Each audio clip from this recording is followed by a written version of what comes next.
Успехи первого крестового похода привели к образованию в Иерусалиме целого ряда небольших христианских государств, которые держались на торговле и постоянном притоке поселенцев и рыцарей с Запада. Они постепенно расширяли свои владения и еще более активно влияли на культуру местного населения, например, снова популяризировав христианство в Сирии. Исламский мир смотрел на это с яростью и от постоянной утраты влияния, и от горького поражения, отнявшего у них Иерусалим. Аль-Малик, Аль-Насир, Салах ад-Дунья, Вад-Дин, Абдуль-Музафар, Юсуф ибн Аюб, называемый в истории Саладином или Салах ад-Дином, стал мечом ответа дерзким пришельцам северо-запада. Курд по рождению, ценитель литературы и одаренный полководец, ему противостояла рыхлая система из европейских феодалов, разных языков и стран, разрозненных и не любящих друг друга, а правит ими откровенный мальчишка, которому дали чудовищную болезнь, наверное, за грехи его предков. Летом 1177 года, через 3 года после коронации, Балдуину IV, королю Иерусалима, исполнилось 16. На него не делали ставок, а он доказал обратное своим мужеством, отвагой и несгибаемой волей.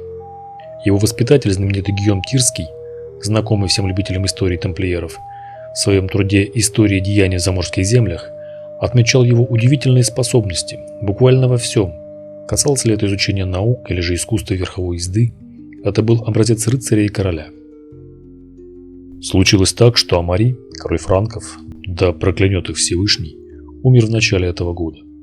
Он был одним из самых храбрых их королей, самым выдающимся по политике, хитрости и интригам. После смерти он оставил после себя сына прокаженного, который был не способен управлять. Франки сделали его королем номинально, без реальной власти. Управление делами взял на себя граф Раймон, с неограниченной властью, чьей команде все подчинялись. Ибн Аль-Асир. Мальчик официально стал мужчиной, и он больше не мог полагаться на графа Триполи Раймона де Сен-Жиля, выбранного регентом, и должен был править самостоятельно. Ситуация вокруг была не слишком благополучной. Христианский эксклав внутри Исламского моря, рядом только православная Византия, с которой планировали союз, но с ее строптивыми монархами европейцы чрезвычайно тяжело ладили, периодически скатываясь в скандалы и откровенные дуэли. Ромеям не нравилось присутствие других христиан на своих бывших землях и диктат им условий, а рыцарство нередко ловило Византию на двойной игре, помощью туркам и арабам, нежелание активно помогать. Король вступил в права, надеясь как-то уладить эти моменты, но уже очень скоро судьба приготовила юноше суровые испытания. При дворе говорили: наш король молод, слаб и болен, лепра сведет его в могилу раньше срока. С болезнью Балдуин справиться не мог, она медленно, но верно подтачивала его силы. Никто не знал, сколько у него еще есть времени, но рубеж 25 и тем более 30 лет мало кто переживал из таких больных. Проказа или лепра довольно хорошо поддается лечению сейчас, но в средние века была настоящим приговором. Она распространялась шире, не вылечивалась и не притормаживала развитие, уродовала тело до чудовищных образцов и ослабляла физические силы. Болезнь короля обнаружили случайно. Во время упражнений с мечом учитель обратил внимание, что юный король не чувствует боль от ударов, других детей во время игр от порезов или ран. Это первый признак проказы, который затем подтвердился.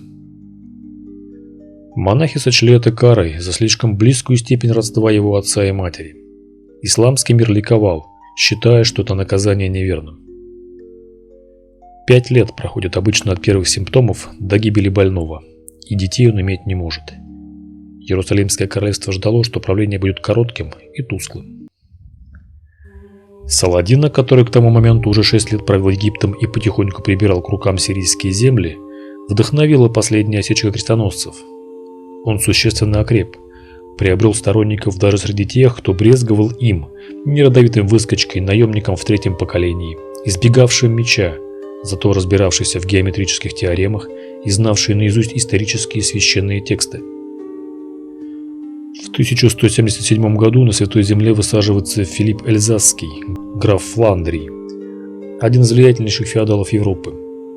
Он должен был возглавить следующий этап экспансии – поход на Египет. В В помощь ему готовы были прийти не только франкские бароны, но и византийцы.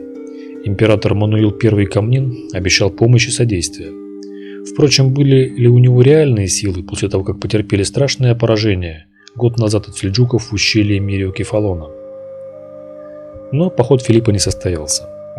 Граф предсказуемо рассорился с ближневосточными феодалами и решил поучаствовать в походе на замок Харим в Сирии, который возглавил граф Триполи. Цель сильно меньше, но по крайней мере он дал клятву крестоносца и должен был что-то сделать для нее.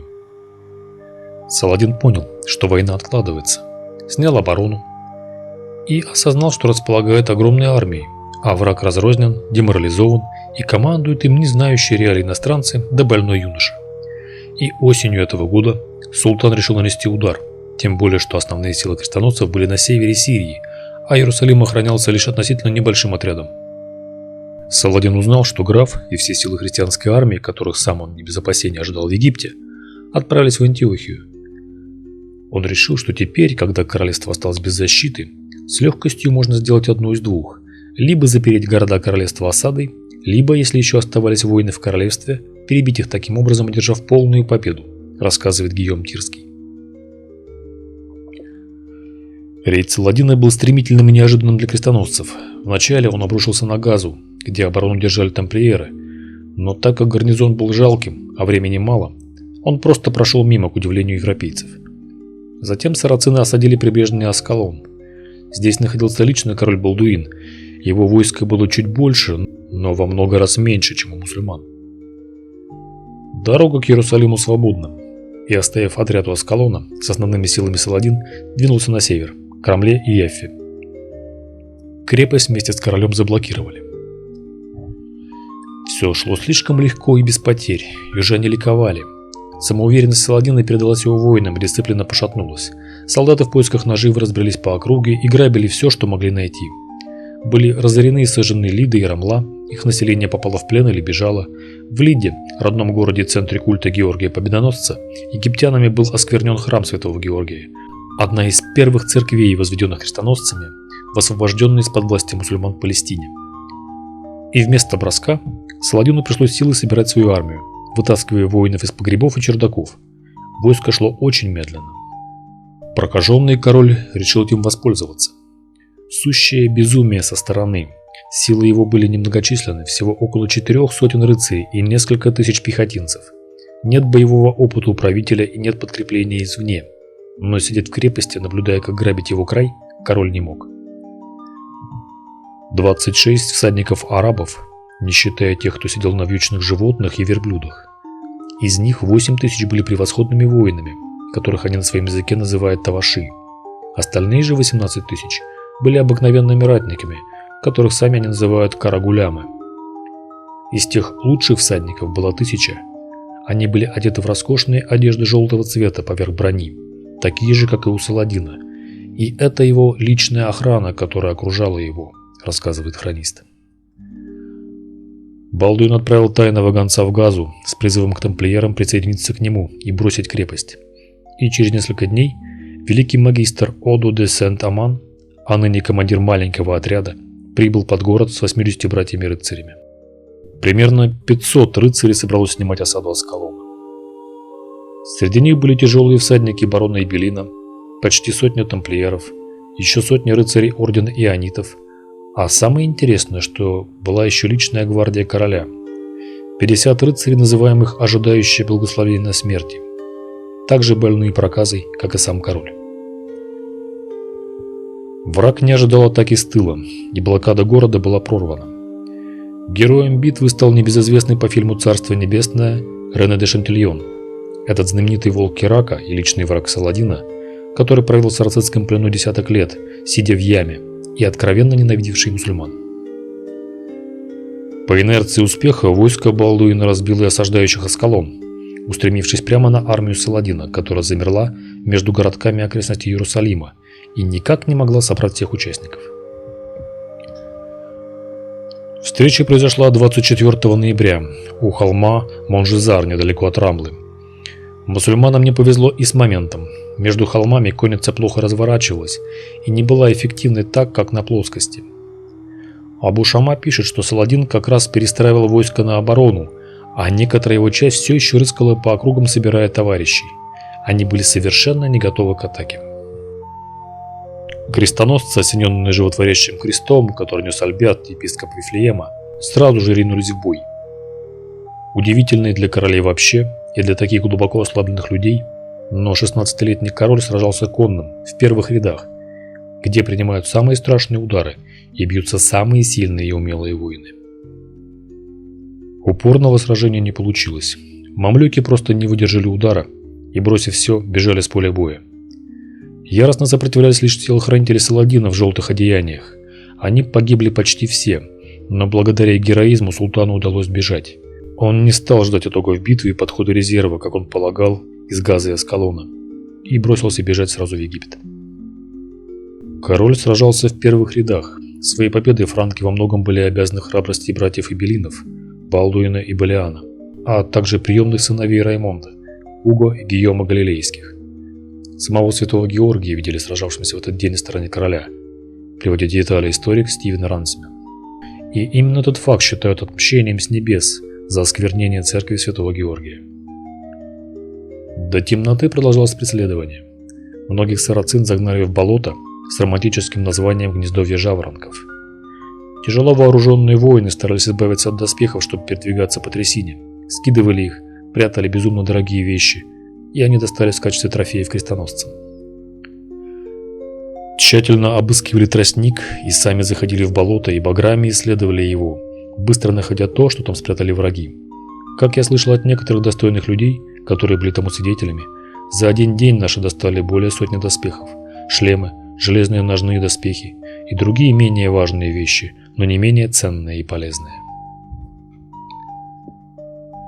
Остатки разгромленной армии Саладина стали жертвами бедуинов, которые прознали о массовых грабежах мамлюков, которые теперь пытаются донести добро до дома. Менее 10% войска вернулось назад. Если верить Гийому Тирскому, в бою погибло как минимум 12 тысяч сарацин. Победа была оглушительной и одной из самых славных за всю историю войн крестоносцев. Она позволила и юному королю, и его королевству почувствовать себя увереннее. До этого Саладин не знал поражений. Много раз многотысячные армии мусульман проигрывали нескольким сотням рыцарей, но соотношение сил неумолимо показывало на то, какая острая ситуация с населением. Король Балдуин преследовал Саладина вплоть до Синайского полуострова, но сил было слишком мало, и ему не удалось развить успех. Ресурсы Египта были безграничны, в то время как франкам по-прежнему недоставало людей. Случись иначе, история имела бы совсем другое продолжение. Известные слова Саладина, произнесенные им уже по возвращении в Каир. «Бог не хочет, чтобы царство христиан пало при этом короле». Так и случилось. Балдуин умер в 1185 году, и уже 2 года спустя Саладин вошел в Иерусалим. Балдуин правил своей стране, имея в своем распоряжении все ее ресурсы, а новые крестоносцы должны были восстановить плацдарм, а затем сражаться и обеспечивать себя в чужой территории, которую они уже не контролировали. Такой была победа прокаженного короля, продлившего христианскую эру на Ближнем Востоке. Ставьте лайк, если понравилось, и подписывайтесь на канал.